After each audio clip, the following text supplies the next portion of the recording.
एक भाकीत वर्तवलं गेलं होतं की कदाचित संध्याकाळच्या सत्रामध्ये वरुण राजाची हजेरी, जोरदार हजेरी आपल्याला पाहायला मिळेल. आणि खऱ्या अर्थानं ज्या ज्या वेळेला मैदानावरती सामना सुरू असतो आणि पावसाचे अर्थातच वरुण राजाचं आगमन होतं, त्यावेळेला मात्र जे सुंदर चित्र पावसाळी रबर बॉल क्रिकेटचं तयार होतं. आणि याच पावसाळी रबर बॉल क्रिकेट स्पर्धेचा मनमुराद आनंद लुटत असताना मात्र आपल्याला तमाम क्रीडा रसिक देखील पाहायला मिळतात. मैदानाच्या चौफेर जर आपण एक कटाक्ष टाकला तर प्रेक्षकांची संख्या आता हळूहळू वाढायला सुरुवात झाली आहे. कारण जसजसं आपण संध्याकाळच्या सत्रामध्ये वळणार आहोत तसतसं मात्र क्रीडा रसिकांची संख्या मात्र मोठ्या संख्येने आपल्याला या मैदानाच्या चारही बाजूला पाहायला मिळेल. पहिला चेंडू या ठिकाणी निर्धाव क्रॉस बॅटेड फटका खेळायचा माणूस होता. पहा थोडासा संयमाने खेळ करणं गरजेचं आहे. पाऊस सुरू आहे त्यामुळे गोलंदाजांना फारशी मदत या ठिकाणी नक्कीच नसणार आहे. फलंदाजांसाठी ॲडव्हान्टेज असेल कारण आउटफील्डमध्ये देखील क्षेत्ररक्षक तेवढ्या वेगानं वावर क्षेत्ररक्षकांचा पाहायला मिळणार नाही आहे. त्यामुळे कॉन्फिडन्स लेवल जर पाहिला DDSR जयभवानी संघाचा तर पहिल्या सामन्यामध्ये 72 धावा चेस केल्यात. जरूर या सामन्यामध्ये नाणेफेकीचा कौल गमावला मात्र प्रथम फलंदाजी करण्याची मिळालेली संधी इथे अजित पाटीलनं ज्या ठिकाणी आपल्या इनिंगला सुरुवात केली होती इथे मात्र वेल जज केला जातोय. आक्रमकता दाखवण्याचा प्रयत्न पहिल्या चेंडूपासून अजित पाटीलनं केला मात्र थोडंसं एलिव्हेशन कमी पडलं आणि झेल अगदी सीमारेषेलगत टिपला गेला संतोष मादनेच्या माध्यमातून. पहिला फलंदाज या ठिकाणी गमावला.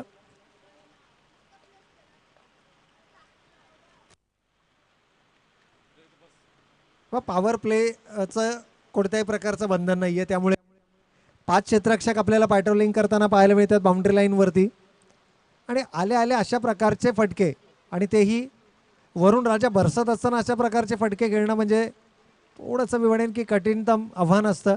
पण तो अजित पाटीलनं मात्र ते आव्हान स्वीकारलं. एलिव्हेशन देता आलं नाही आहे आणि चेंडू मात्र सरळ जाऊन विसावला. परंतु संतोष मदनेचं देखील कौतुक या ठिकाणी करावं लागेल. त्यानं स्टान्स घेतला, बाउंड्री लाईन पाहिली आणि त्यानंतर मात्र एक वेल जज कॅच आपल्याला जरूर पाहायला मिळाली.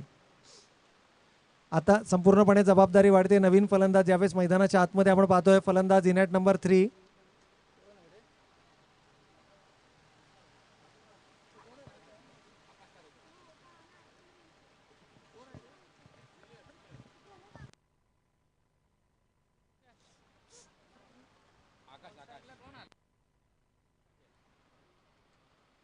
यावेळेला मात्र फुल टॉस चेंडू होता.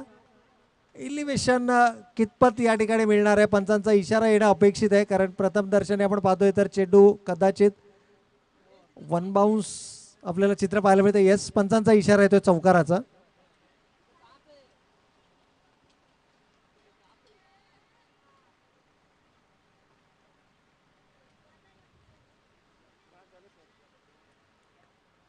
तर चौकार या ठिकाणी पंचांचा इशारा आला आणि या चौकाराच्या बरोबरीने मात्र संघाची धावसंख्या धावफलकावरती 1 गडी बाद 5 धावा.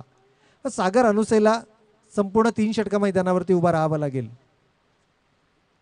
इथे मात्र स्ट्रेच केला होता स्वतःला. चेंडूच्या पिचिंग पर्यंत पोहोचण्याचा प्रयत्न होता परंतु वेग भन्नाट आहे. गोलंदाज सुरेश मोहीमचा जर आपण विचार केला तर टेनिस क्रिकेटमधला हा सर्वाधिक यशस्वी गोलंदाज म्हणून या गोलंदाजाची गणना केली जाते. परंतु पावसाळी रबर बॉल क्रिकेट स्पर्धेमध्ये फारशी चमक आतापर्यंत दाखवू शकला नाहीये. यावेळेला पॅडलाईनचा चेंडू होता. मनगडाच्या साह्यानं केवळ सिली मिडॉन रिझनमध्ये हा चेंडू वळवलाय. सिंगल मात्र या ठिकाणी मिळते आणि या सिंगलनं फलंदाजी करणाऱ्या DDSR जयभवानी संघाची धावसंख्या मात्र 1 गडी बाद 6 धावा धावफलकावर. दुसऱ्या फेरीतील पहिली लढत आपण पाहतोय. 3 षटकांचा हा सामना असेल. षटक क्रमांक 2 कोणत्या गोलंदाजाच्या माध्यमातून हाताळला जाणार कारण पहिल्या षटकामध्ये आपली धारदार गोलंदाजी पाहायला मिळाली गोलंदाज सुरेश मोहीमच्या माध्यमातून आणि इथे मात्र तुषार शर्मा अर्थातच मंडीच्या हातामध्ये मात्र दुसरं षटक फेकण्याची जबाबदारी आणि इथून एक्सेलरेट करण्याचा प्रयत्न असेल. DDSR जयभवानी संघाला जर रॉयल बी संघासमोर एक आव्हानात्मक धावसंख्या उभारायची असेल तर 3 षटकांमध्ये किमान 40 ते 45 धावा या धावफलकावरती उभारणं बंधनकारक असणार आहे.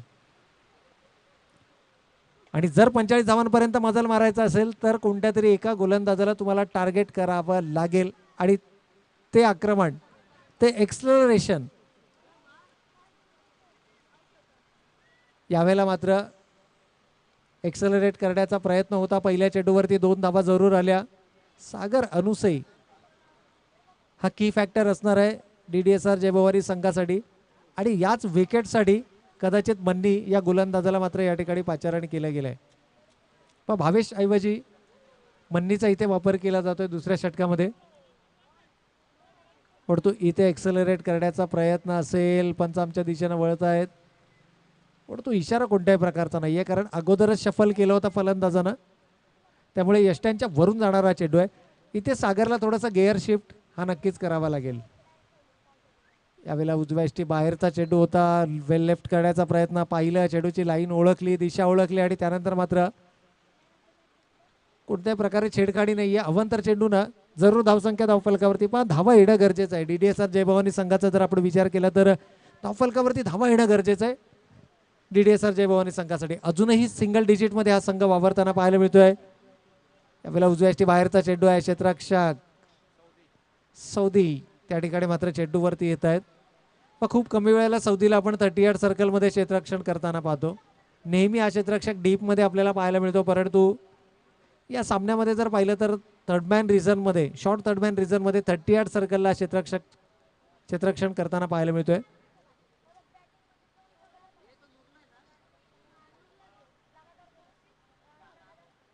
आणि या सिंगलनं संघाची धावसंख्या मात्र दुहेरी अंकामध्ये अर्थातच 10 धावा धावफलकावरती. परंतु तुषार शर्माचं देखील या ठिकाणी कौतुक करावं लागेल. मन्नीचं देखील कौतुक करावं लागेल. पण 100% फिट नाही आहे. परंतु तरी देखील आपल्या संघाचा ज्या ज्या वेळेला प्रश्न येतो त्या त्या वेळेला मात्र हा खेळाडू आपलं सर्वस्व देण्याचा प्रयत्न करत असतो.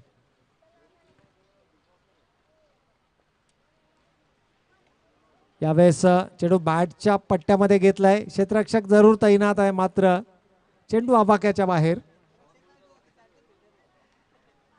1 बाउन्स इंटू द फेन्स. चौकार. मग अंपायर 4. येस. तर बऱ्याच कालावधीनंतर मात्र एक आत्मविश्वासपूर्ण फटका पाहायला मिळाला.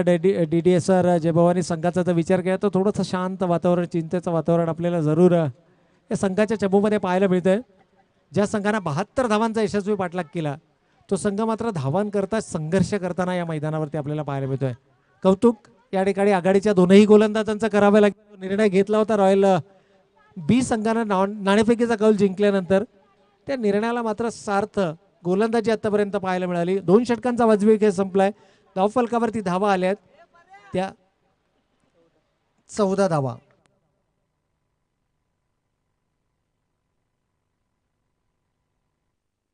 एक गडी बाद 14 ही धावसंख्या धावफलकावरती आहे.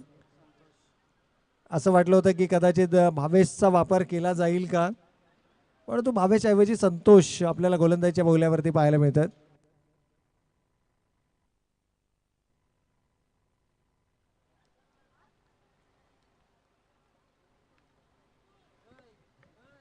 आता अंतिम षटकामध्ये सागर अनुसेला किमान 3 ते 4 मोठे फटके एक्झिक्यूट करावे लागतील जर आपल्या संघाला एका सन्मानजनक धावसंख्येपर्यंत जरूर पोहोचवायचं असेल. कारण प्रतिस्पर्धी संघ हा या स्पर्धेतला सर्वाधिक ताकदवर संघ. इथे मात्र पॅडलाईनला लोअर फुलटॉसचा चेंडू होता, कन्वर्ट केलाय फ्लॅट बॅटेड.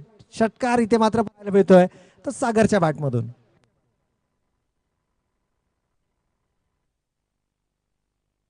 आणि या षटकारानं DDSR जयभवानी संघाची धावसंख्या मात्र धावफलकावरती 20 धावा.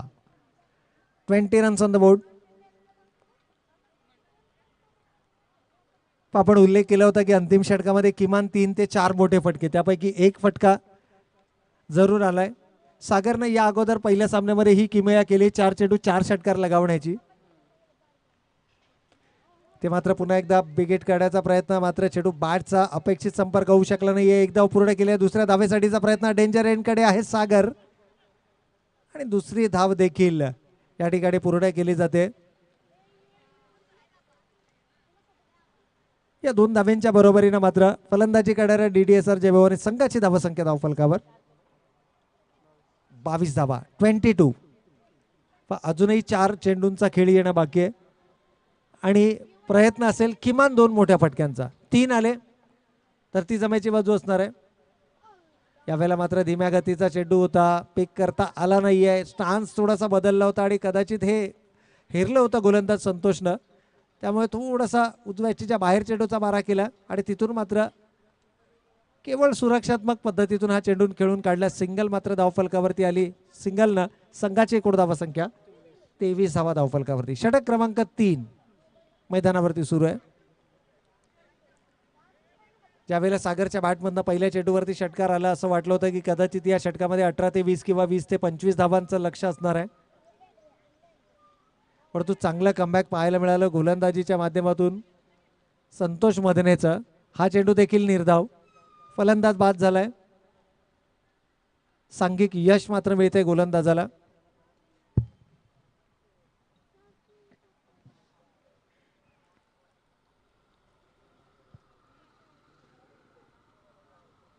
आणि एकूण धावसंख्येचा विचार केला तर 23च धावा धावफलकावरती आहेत. कोणत्याही प्रकारे धावेची भर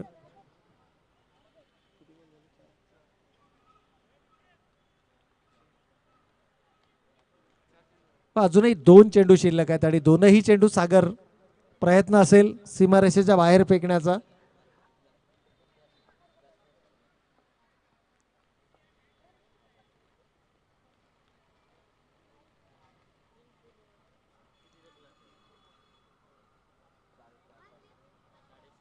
अंतिम 2 चेंडू कशा प्रकारे हाताळले जाणार. गोलंदाज संतोष, चांगला कमबॅक. पहिल्या चेंडूवर षटकार लगावल्यानंतर देखील आपल्या बेसिक्स वरती गोलंदाजी करत राहिला. कोणत्याही प्रकारे मानसिक दडपणाला बळी न पडता या गोलंदाजानं मात्र आपलं स्वाभाविक गोलंदाजी या मैदानावरती दाखवली. फ्लायटेड चेंडू करणं, चेंडू दोनही दिशेला वळवणं ही स्वाभाविक गोलंदाजी आहे गोलंदाज संतोष मधनेची. आणि या सिंगलनं संघाची एकूण धावसंख्येचा विचार केला तर DDSR जयभवानी संघाची धावसंख्या मात्र 24 धावा धावफलकावर. यावेळेला फलंदाज किशोर पूर्णपणे चेंडू मिस केला आहे आणि सरळ चेंडू जाऊन विसावला यष्टीरक्षकाच्या हातामध्ये. खेळाचा पूर्वार्ध या ठिकाणी होतोय समाप्त आणि विजयासाठी लक्ष मात्र उभारलं जात आहे रॉयल बी संघासमोर. 25 धावांचं 24 धावा पहिल्या सत्रामध्ये आल्यात. 25 धावांचं लक्ष या ठिकाणी असणार आहे आणि या लक्ष्याचा कशा पद्धतीने केला जाणार पाठलाग या ऐकण्यासाठी जाऊयात. मायक्रोफोनवर आमच्या समोर जोडले जातात मराठीचा आवाज अर्थातच योगेश वाघ.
हॅलो.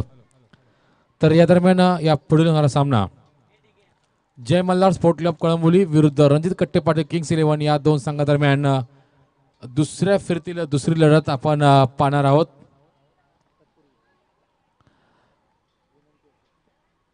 तर दुसऱ्या फिरतील पहिला सामना आपण पाहत आहोत जय भवानी स्पोर्ट क्लब कळंबोली विरुद्ध रॉयल बी स्पोर्ट क्लब कळंबोली या दोन संघादरम्यान, जिथे नाणेफेकीचं पहिलं युद्ध जिंकलं होतं रॉयल बी संघाने मर्यादित 18 चेंडूंमध्ये जवळपास 24 धावा करून 25 धावांचं आव्हान उभं केलंय ते जय भवानी संघाने रॉयल बी स्पोर्ट क्लब कळंबोली या संघासमोर. तर निश्चितच प्रवीण सर एक विचार केला तर क्रिकेटचा दर्दी आमचे परम मित्र विकास खरे यांचे ते शुभागमन झालेले आहे व्यासपीठावरती. सर्व आयोजक कमिटीच्या वतीने त्यांचं आम्ही सहर्ष स्वागत करत आहोत. तसेच अजित नाळेंचं देखील ते शुभागमन झालेलं आहे.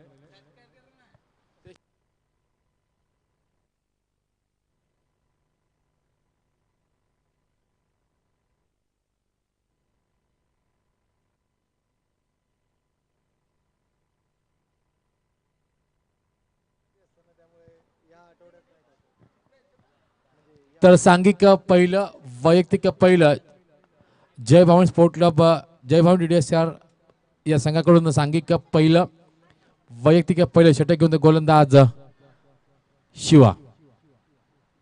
तर समोर फलंदाज संतोष मधने एक विस्फोटक फलंदाज ज्याला आपण प्रेमाने कायरन पोलार्ड देखील असं आपण म्हणतो.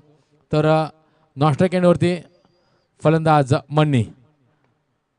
पहिला चेंडू पंचांना पार कटा चेंडू या चेंडूवर आता मात्र चेंडूला लाफ केलं, चेंडू जातोय तो कव्हर पॉईंटच्या रिझल्टमधून पॉईंटच्या दिशेमध्ये जिथे चेंडूच्या शेवटच्या क्षणी चेंडू आता मात्र जमिनीला जाऊन थांबतोय, विसावतोय सीमेरेषे नजदीक, चेंडूची उचल होईल पुन्हा फेक होईल तोपर्यंत आता मात्र धावा जमण्यात यश आले ते फलंदाज संतोष मधने आणि फलंदाज तुषार शर्मा याला 2 धावा.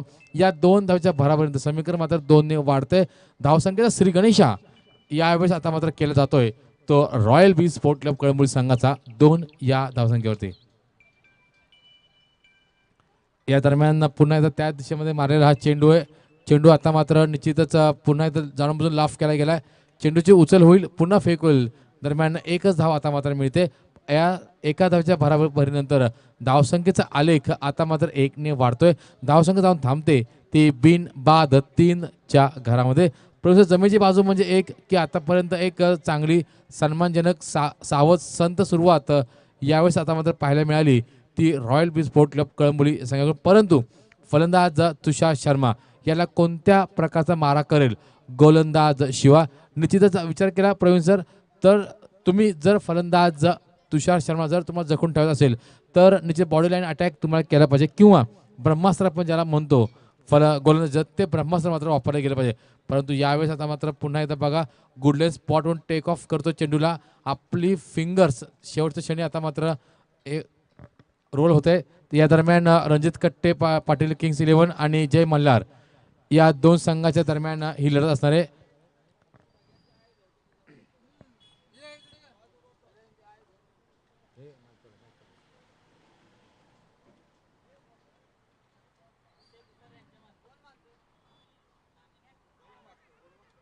अक्षय सरोदे यांच्या शुभ हस्ते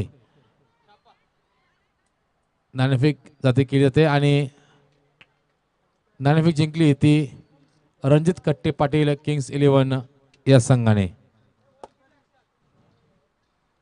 या दरम्यान पुन्हा एकदा आपण चालू सामन्याकडे वळे. चालू सामना रॉयल बी विरुद्ध जय भवानी DDSR या 2 संघादरम्यान. धावसंख्या जर पाहिली तर धावसंख्या आहे ती 4.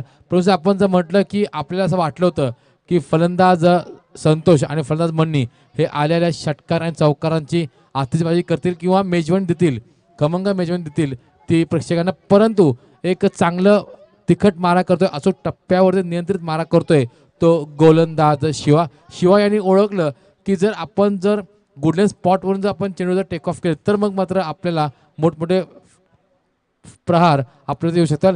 या दरम्यानचा हा चेंडू आडव्या बॅटने खेळला चेंडूला आता मात्र आपल्या ऑन साईडच्या क्षेत्रामध्ये त्या दिशेने वळवलंय.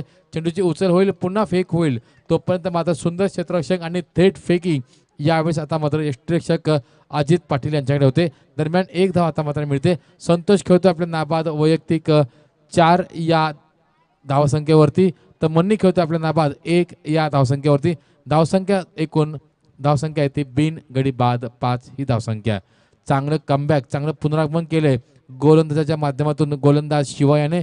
शिवाचा विचार केला तर पहिल्या चेंडूवरती आली 2 धावा, त्यानंतर आला 1 धाव, नंतर आला 0 धावा, नंतर सिंगल अशा एकूण 3 सिंगल आणि 1 दुहेरीच्या माध्यमातून आता मग चांगलं कमबॅक केलंय.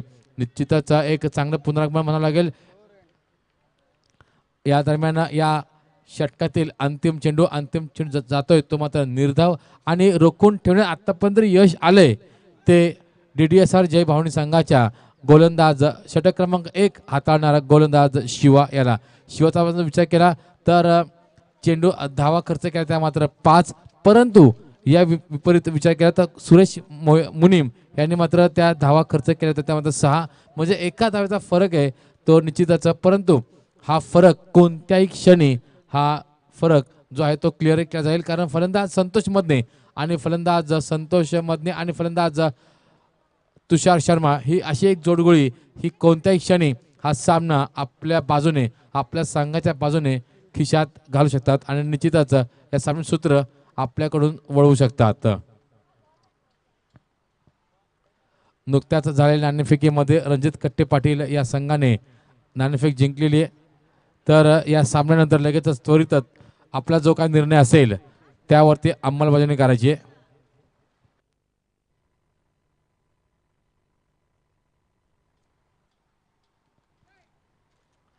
तर चला पंच विनंती असेल की कृपया सामना त्वरित चालू करायचा, कारण अद्याप आपल्यापुढे सामने खेळवायचे आहेत. गोलंदाज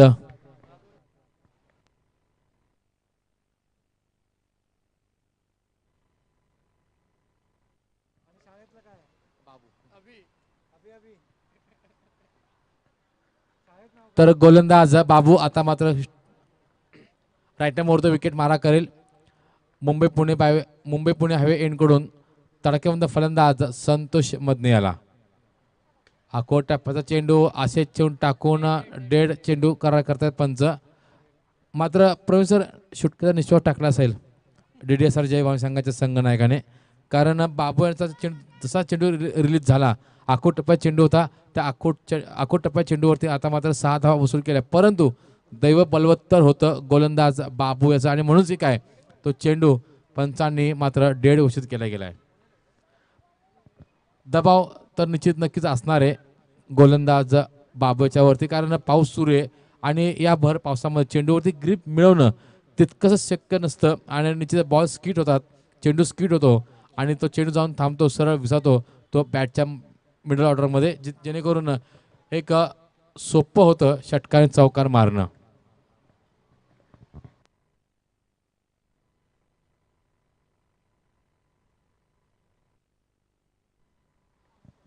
तर चला पंच विनंती असेल की कृपया सामना त्वरित चालू करायचा आहे. 3 षटकांचा सामना, या सामन्याला जेवढा वेळ पाहिजे होता तेवढा वेळ आता मला दिलेला गेलेला आहे. विनंती असेल पंच अमन लोहिया.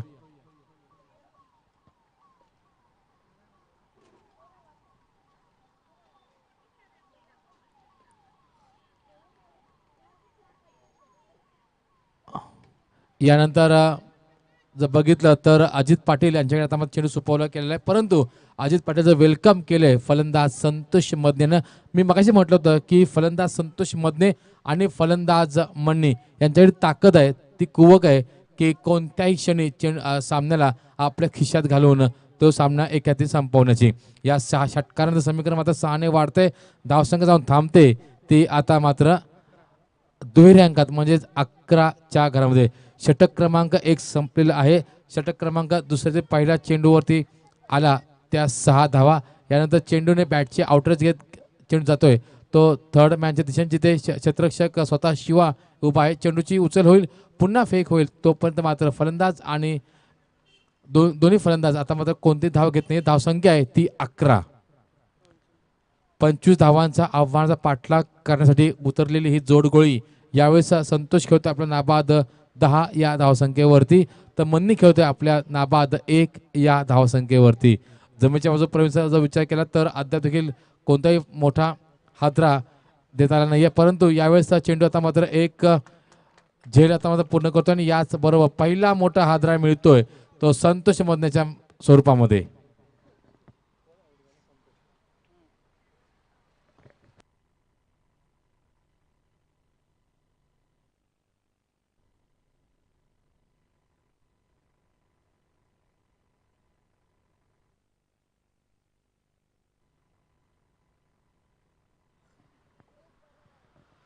तर धावसंख्या धावा फलकावरती असताना 11 या धावसंख्येवरती पहिला मोठा हादरा मिळतोय.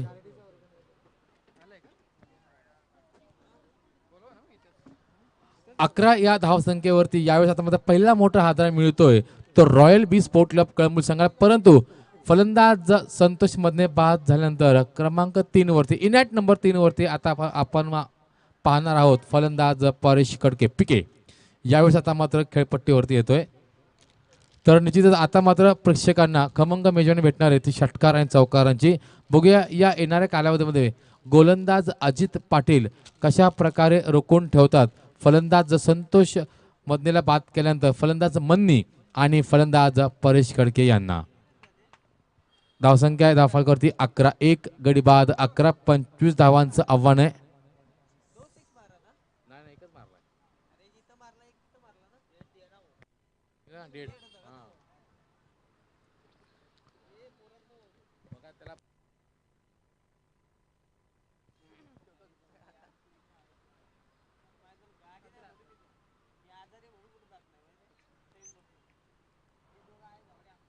गोलंदाज पुन्हा एकदा आपण पाहतो राईट मोरतो विकेट मारा करेल गोलंदाज अजित पाटील. डावखुराचा फलंदाज तुषार शर्मा याला. निश्चितच पुन्हा एकदा एक विचार केला तर जो अंदाज बांधला होता फलंदाजाने की चेंडू टप्पापर्यंत इतक्या उंचीवरती येईल पण तू त्याहीपेक्षा कमी उंची गाठली चेंडूने आणि त्यासाठीच की काय आडव्या बॅटिंग खेळण्याचा प्रयत्न जो होता चेंडूला भिरकावून लावायचं होतं षटकारासाठी. परंतु एकच धाव आता मात्र मिळते. चेंडू आणि बॅटचा नीटसका संपर्क होत नाही आणि यामुळे काय फक्त एका धावेवरती समाधान मानावं लागतंय. एक चांगला नियंत्रित आणि अचूक टप्प्यावरती मारा करतोय. षटक क्रमांक 1 हाताळलं होतं गोलंदाज शिवायने. त्यांनी धावा खर्च केल्या मात्र अवघ्या 5. त्यानंतर षटक क्रमांक 2 हाताळलं गोलंदाज अजित याने आता पण चेंडू फेकले गेलेत एकूण 4. परंतु या 4 चेंडूमध्ये एक षटकार वगळता एक मात्र मोठी विकेट मोठा हादरा दिलाय तो रॉयल बी स्पोर्ट क्लब कळंबोली या संघासमोर. या दरम्यान परेश कडकेसाठी हा चेंडू बघा कार्पेट ड्राईव्हच्या माध्यमातून एक धाव मात्र मिळते. दुसऱ्या धावाचा प्रयत्न मात्र असफल ठरतो. थेट फेकी आता मात्र केली सुरेख फेकी केली गेलेली आहे. फलंदाज आता मात्र चिताच्या चपळीने 2 धावा आता मात्र धावून पूर्ण करतात. कारण क्रिकेटच्या या परिभाषेमध्ये असं म्हणतात की धावा ह्या येत नसतात धावा ह्या चोराव्या लागतात आणि तेच काम करतायत फलंदाज परेश कडके आणि फलंदाज तुषार शर्मा. सुंदर रनिंग बिटवीन द विकेट. यावेळेस आता मात्र म्हणतात की बघा डोळ्याच्या डोळ्यामध्ये इशारा झाला आणि निश्चितच दुसरी धाव देखील पूर्ण झाली की तुमचं आय कॉन्टॅक्ट हे महत्त्वाचं असतं. हो नाही कॉल हे महत्त्वाचे असतात आणि याच बरोबर या 2 धावेच्या समीकरणामध्ये 2ने वाढते. धावसंख्या जाऊन थांबते ती 14च्या घरामध्ये. म्हणजे अजून देखील जवळपास 9 धावांची गरज आहे ती रॉयल बी स्पोर्ट क्लब कळंब संघाला हा सामना जिंकून पुढील फेरीमध्ये प्रवेश मिळवण्यासाठी. परंतु या दरम्यान पंच बाहेर निघतात आणि हा पंच चेंडू हा दंडित करतात. म्हणजे उजव्या इष्टीला सोडून जाणारा चेंडू मात्र अवांतर घोषित करतात मुख्य पंच अमन लोहिया आणि याचबरोबर या एका धावेचं समीकरण मात्र 1ने वाढते. धावसंख्या जाऊन थांबते ती आता मात्र 15च्या घरामध्ये. म्हणजेच अजून देखील 10 धावा दूर आहे तो रॉयल बी संघ आपल्या विजयाच्या पासून. 25 धावांचं आव्हान आहे. धावसंख्या धावफलकावरती आता मात्र 15. या दरम्यानचा खराब चेंडू या खराब चेंडूवरती खरपूस समाचार घेतोय तो फलंदाज परेश कडके ब्रँडेड षटकार यावेळेस आता मात्र पाहायला मिळतोय तो उपस्थित सर्व क्रीडा रसिकांना. या षटकारांचं समीकरण मात्र 6ने वाढते. धावसंख्या जाऊन थांबते ती आता मात्र 21च्या घरामध्ये. म्हणजे या षटकारानंतर एखादा फुग्यातून हवा काढावी अशी मात्र हवा काढली जाते आणि ड्रायव्हिंग सीटवरती आता मात्र आपण पाहतोय तो रॉयल बी स्पोर्ट क्लब कळंबोली हा संघ. धावसंख्या आहे ती 21. आता मात्र एक औपचारिकता उरलेली आहे. 4 धावांची गरज आहे ती रॉयल बी स्पोर्ट क्लब कळंब संघाला हा सामना जिंकण्यासाठी. तर षटक क्रमांक 2 होते समाप्त. म्हणजेच 12 चेंडूंमध्ये जवळपास 21 धावांपर्यंत मजल मारता आली ती रॉयल बी स्पोर्ट क्लब कळंबोली या संघाला. तर सांघिक तिसरं अंतिम स्लॉग षटक, हाणामारी षटक आणि निर्णायक षटक यावेळेस हाताळतोय तो गोलंदाज सागर अणुसे. समोर आहे तो डावकरचा फलंदाज तुषार शर्मा. आणि याच बरोबर पहिल्या चेंडूवरती खानाघाती प्रहार आणि सामना आता मात्र आपल्या खिशात टाकलाय, गुंडाळलाय तो फलंदाज मन्नी आणि याच बरोबर या षटकारांशी फलंदाज